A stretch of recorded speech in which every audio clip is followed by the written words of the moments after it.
நீ என்ன பார்த்துட்டு தான் கூப்பிடுவீங்க? திருப்பி பார்த்து ஒரு கலெக்டர் என்னங்க பார்த்துட்டு தான் கூப்பிடுவீங்க? எத்தனை தடவை பண்ணுவாங்க? எத்தனை தடவை வரைக்கும் பார்ப்பீங்க? அடுத்தடுத்த வேலைகள் எல்லாத்துக்கும் பாருங்க சொந்த வீட்டு தண்ணி கூட கேட்கல. பப்ளிக்ல ஊர் பட்ட பிரச்சனை வீதி பூரா பப்ளிக் வச்சுட்டு போன் பண்றேன். போன் எடுக்கிறதில்ல. ஏன் வீட்டுக்கு தண்ணி வழி எடுக்கிறேன் போன் பண்றேன். இங்க பாருங்க எந்த கவுன்சிலர் பேசிட்டு இருக்கீங்க? நான் போன் பண்ணி எடுக்கலங்கிறதா கேள்வி. இப்போ சார் அந்த டைம்ல பார்க்கல எடுக்கலாம். அப்ப எப்பதான் பாப்பீங்க நீங்க? பார்த்து எல்லா மெசேஜ் ஒரு சரிங்க இங்க பாருங்க எங்கட சொன்ன பதில் பதில் சொல்றீங்க. நீங்க அடுத்த சபா கருத்துல விட்டுங்க அப்புறம் சார் காலைல 6 வரைக்கும் கூப்பிட்டா எடுக்க முடியாது சார். எது சார் காலைல 6 வரைக்கும் 5 வரைக்கும் கூப்பிட்டா நான் பார்க்க 6 மணி 5 மணிக்கு கூப்பிடுறதுலயே உங்களுக்கு கூப்பிடுறது 7:20 7:25 சார் கூப்பிட்டேன். எங்களுக்குலாம் ஒரு பர்சனல் வர்க் இருந்தா அப்ப எங்களுக்குலாம் பர்சனல் வர்க் இல்லையா? நான் ஏங்க சார் ஒரு நிமிஷம் இருங்க. அப்புறம் பாத்தியா கூப்பிடல 4 நாளா திருப்பி கூப்பிடவே இல்லையா? இதுக்கு அடுத்த நாள் நீங்க நேர்ல கூப்பிடல 3 நாள் கழிச்சு சாயங்காலம் வந்தீங்க. 2 நாள் கழிச்சு நேர்ல வந்து 3 நாள் கழிச்சு சாயந்தரம் வந்தீங்க. அவங்களுக்கு 1008 வேலைகள்லாம் பாவம் சரியா? எல்லா வேலையும் அவங்க பார்க்க முடியாது. நான் உங்களை குறையெல்லாம் சொல்லல. அவங்களும் முடிஞ்ச அளவுக்கு பாக்குறாங்க. நீங்க என்ன பண்றீங்க சார்? உங்களுக்கு இன்ஜினியரிங் செக்ஷன் மட்டும் தனி இதுவும் இன்ஸ்பெக்ஷன் நீங்க பண்ண வேண்டியது. இன்ஸ்பெக்ஷன் பண்ண வேண்டியது.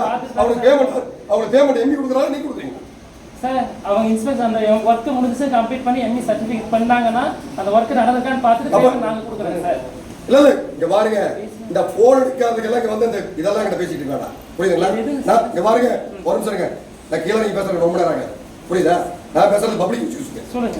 ஊருக்கு கூட நான் பதில் சொல்லிட்டு உட்காந்துருக்கேன். நீங்க பதில் சொல்ல போறது இல்ல. நீங்க சம்பளம் தாக்கி நீங்க ஓட்டுக்கு போயிருவீங்க. வேலை செஞ்சா சம்பளம் வாங்குறோம். வேலை செஞ்சா நான் சர்வீஸ் பண்ணிட்டு இருக்கேன். சரி சார் நாங்க வேலை புரியுதா? அப்ப நீங்க இந்த வேலை கரெக்டா செய்யணும். பப்ளிக் இஷ்யூஸ்ல இப்படி என்னன்னு கேட்கணும். உங்களுக்கு வந்து வாட்ஸ்அப்ல போட்டுட்டா கூட 9 மணிக்கு ஓபன் பண்ணி பாக்குறீங்க. இல்ல 10 மணிக்கு ஓபன் பண்ணி பாக்குறீங்க. சார் நாங்களும் காலைல 6 மணிக்கு நிச்சயம் எல்லாத்துக்கும் வேலை இருக்குது. எவனும் வேலை இல்லாதல இல்ல. எல்லாத்துக்கும் அனைத்து பேருக்கு வேலை இருக்குது. இங்க அனைத்து பேர் பப்ளிக் மக்களால் தேர்ந்தெடுக்கப்பட்டவங்க. மக்களுக்கு நாங்க போய் சொல்லணும். நீங்க போய் சொல்ல போறது எல்லாருக்கும் நாங்க பதில் சொல்லிட்டு தான் சார். நீங்க எங்க போய் சொல்றீங்க? போன் எடுக்கிறதுக்கு போய் சொல்றீங்க. போன் எடுக்கிறதுக்கு போய் சொல்றீங்க. எல்லாத்தையும் கேட்டு பாருங்க சார். ஒரு நிமிஷம் ரெஸ்பான்ஸ் பண்றோம். பாத்து எடுக்கல எல்லாத்தையும் எடுத்துட்டு முடியாது. அடுத்து சொல்லுங்க. என்னங்க ரெண்டு வருஷம் ஆயி போச்சு. நீங்க எக்ஸ்பெக்ட் பண்ணி என்ன பண்ணீங்க? 2 வருஷம் ஆயி போச்சு. ரோட் ப்ளீஸ் கலர் பதில் சொல்லுங்க. இதுக்கெல்ல லீடிங் நான் மெஜாரிட்டி 80% ஓட் நான் வாங்குது. அடுத்து நான் போய் பப்ளிக் எப்படி ஃபேஸ் பண்ணுவேன்? எப்படி எனக்கு ஓட் போடுவாங்க? நான் ஓட் பேக்கே வாங்கி பண்ணிருக்கீங்க. மேடம் 2000 பிராக்டிகலா என்ன பண்ணீங்க பத்தி சொல்லுங்க. பதில் சொல்லுங்க. அதுக்கு சொல்லுங்க. என்ன பண்ணீங்க? அது நீங்க என்ன பண்ணீங்கன்னு விளக்கி சொல்லுங்க. கூட வந்து விளக்கி இதெல்லாம் கேட்கல. எக்ஸ்பிளைன் பண்ணுங்க. என்ன ஒர்க் நடந்துச்சுங்கறது எக்ஸ்பிளைன் அது விளக்கு கொடுங்க. பாருங்க நீங்க விளக்கத்தை மட்டும் சொல்லுங்க. சொல்லுங்க. எனக்கு கவுன்சிலர் கை ஓட் பண்ணி தர மாட்டேன்னு கேக்குறாங்க. என்ன பதில் சொல்றீங்க? மேடம் அதான் சொல்றேன். நீங்க சொல்றப்ப எப்படி எக்ஸ்பிளைன் பண்ண முடியுமா? நீங்க சொல்ற பதில கொண்டு போய் அங்க சொல்லிட்டு முடியாது. புரியுதா? பப்ளிக் அந்த மாதிரி சொல்ல முடியாது. ஒரு மரியாதை இருக்கு. நீங்க வந்து நான் போன் பண்ணேன் கமிஷனர்ல இந்த மாதிரி நாங்க பேசிட்டு இருக்க முடியாது. என்ன பதில் சொல்றீங்க நீங்க சொல்லுங்க. மத்தவங்க கம்பி பண்ணி வந்து வேண்டியதானே. உடனே முடியாது அப்படி சொல்லுங்க. இதுக்கு எதுக்கு நான் நிக்க வைக்கிறேன்னு கேக்குறாங்க. என்ன பதில் சொல்றீங்க?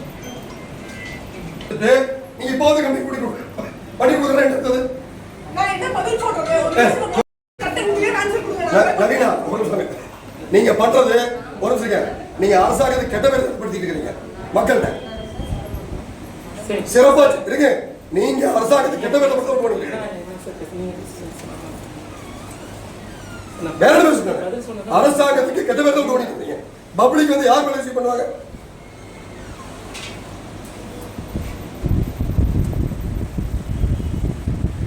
சிறப்பா செயல்படுற தமிழக அரசுல நீங்க பண்றதுனால எங்களுக்கு கெட்ட பெயர் தான் ஏற்படுது.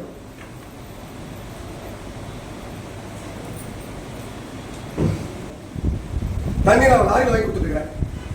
திருப்பி அப்ரூவல் கட்பட்டு திருப்பி நாகராஜ் எல்லாம் கொடுத்தாங்க. தப்ப சொல்லக்கூடாது.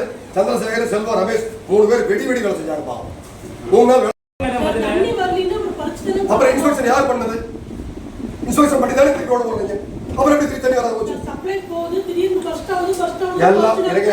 தண்ணி சப்ளை கொடுக்குறீங்க. கொடுத்து எல்லாம் செக் பண்ணி